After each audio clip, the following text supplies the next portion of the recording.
क्रिस्त में आदरणीय फादर जी, सिस्टरगण और मेरे प्यारे भाई और बहनों, Lord, increase my sufferings and with them increase thy love in my heart. हे प्रभु, मेरी पीड़ा बढ़ाओ और उनके साथ मेरे हृदय में अपना प्रेम बढ़ाओ। आज कलीसिया लीमा के संतरोस का पर्व मनाते हैं। सबसे पहले मैं आप सबको इस विशेष दिवस की शुभकामनाएं देता हूँ। विशेष रीति से सिस्टर मार्की, सिस्टर जोस्मिन और सिस्टर जास्मिन को इस दिवस की शुभकामनाएं देता हूँ। Happy feast to all.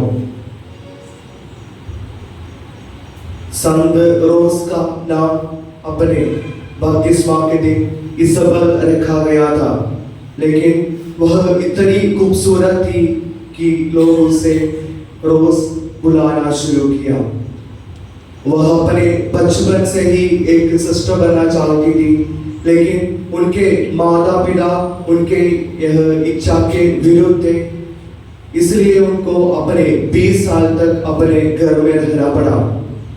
लेकिन घर में रहते वक्त वह एक कठिन जीवन बिताते थे।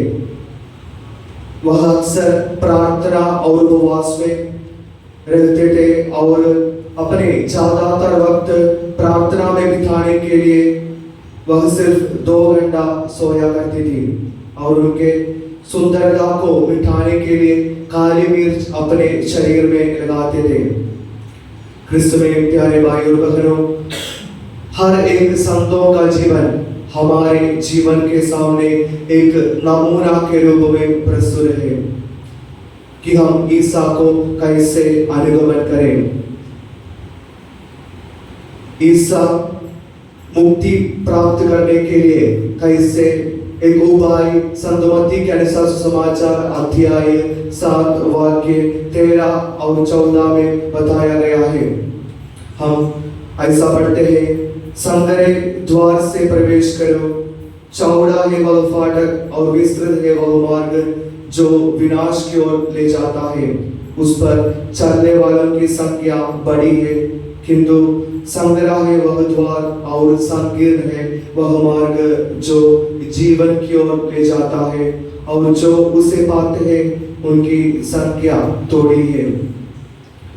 संत रोज ऐसा कहते हैं, apart from the cross there is no other ladder by which we may get into heaven. क्रूस के अलावा कोई अन्य सीढ़ी नहीं है जिसके माध्यम से हम स्वर्ग तक पहुंच सके। प्यारे भाई और बहनों, हम अपने जीवन में संगरे द्वार से प्रवेश करते हुए संकीर्ण रास्ते से चलते हुए स्वर्ग तक पहुंचने की कोशिश करें। इसके लिए हम इस पूजा बलिदान में हम विशेष रीति से प्रार्थना करें। जैसा कि हम संत रोज का पर्व मनाते हैं, हम संत रोज के मध्यस्थता मांगे और संत रोज से प्रार्थना करें कि वह हमें मदद करें। इस विचार मन में रखते हुए हम आगे का पूजा बलिदान में भक्ति भाव से भाग लें।